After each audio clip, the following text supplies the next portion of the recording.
friends. Today, we are going to talk about the 5 most common mistakes that I see Spanish speakers make when they are speaking English and how to fix them. Let's go.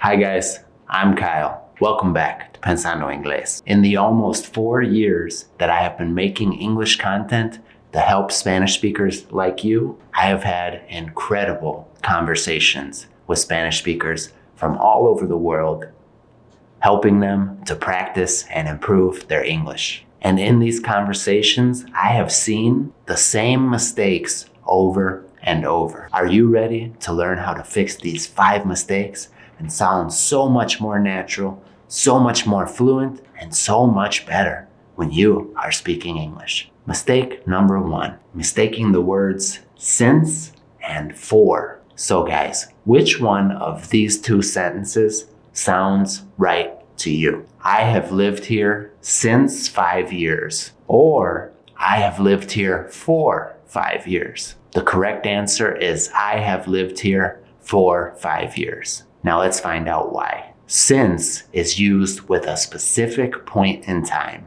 Since 2018, since Monday, since I was a child. For is used with a duration of time. For 5 years, for a long time, for 2 months. Here are a couple more examples to really help you guys understand when to use for and when to use since. She has been studying English since 2020, a specific time. She has been studying English for 4 years, a duration of time. Mistake number 2, mispronouncing ed endings. An example of this would be I worked yesterday, where the ed is pronounced too strongly. It should sound like I worked yesterday. The ed ending of verbs in English has 3 different sounds, depending on the last sound of the verb itself. The sounds are t, d, and id. You make the t sound at the end if the verb ends in p, k, f, s, sh, ch, or x. Some examples: worked and watched. You make the d sound if the verb ends in a vowel sound with b, g, v, m, n, l, r, or z. Now guys, you don't need to try and memorize those, because with more and more exposure, it will come naturally to you. Some examples: played, called, cleaned. And we use the id sound if the verb ends in a t or a d. Some examples of this are wanted, needed, and decided. Here are a couple of practice sentences to help you guys see the difference. I worked late last night. He called me yesterday. And she needed help. Mistake number 3, using I have instead of I am when talking about your age. Guys, I cannot tell you how many times I have seen this when I'm interviewing English learners. This is perhaps the most common mistake that I have seen. So the mistake is that a lot of times Spanish speakers, when they're trying to say how old they are, they will say, I have 25 years. But in English, the correct way is to say, I am 25 years old.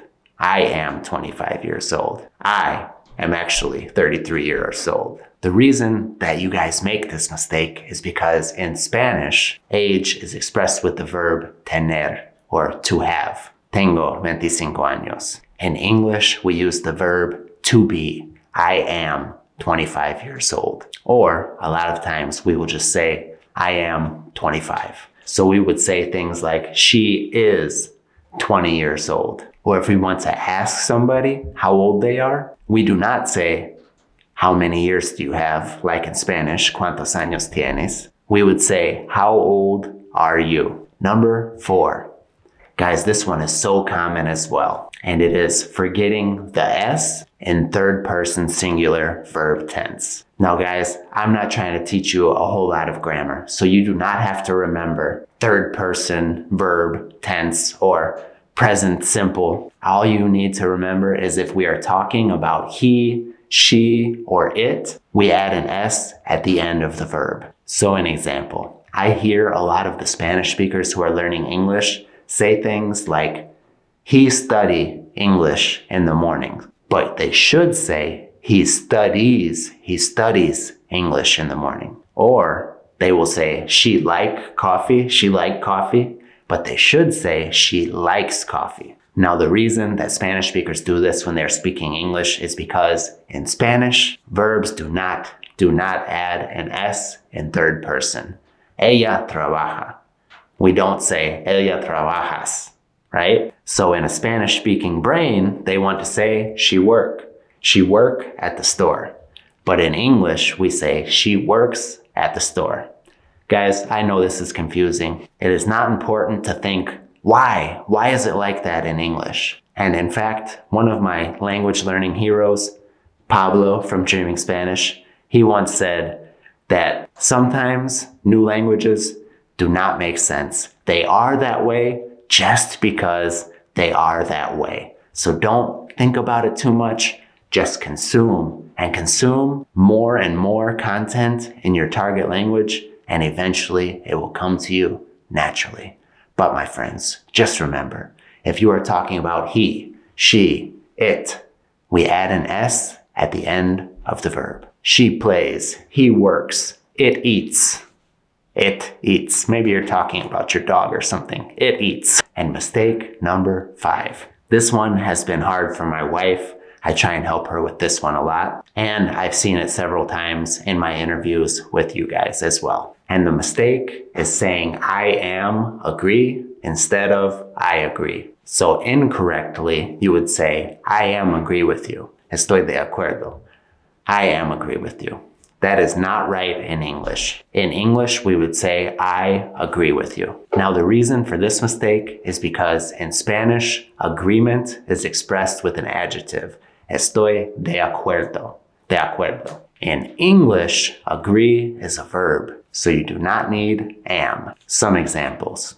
I agree with your opinion. Not I am agree with your opinion. Or she agrees that it is a good idea. So guys, when you're speaking English, think of agree like any other action verb. I run, I eat, and I agree. Okay guys, those were the five most common mistakes that I see when I am speaking English with a Spanish speaker. So my friends, if this video was helpful for you, give me a like. Subscribe to the channel if you have not already subscribed, and tell me in the comments, do you make these mistakes? And are there any other mistakes that you would like me to help you understand? Tell me in the comments below, guys. Can't wait to hear from you. Mis amigos queridos, muchísimas gracias por ver. Nos vemos pronto.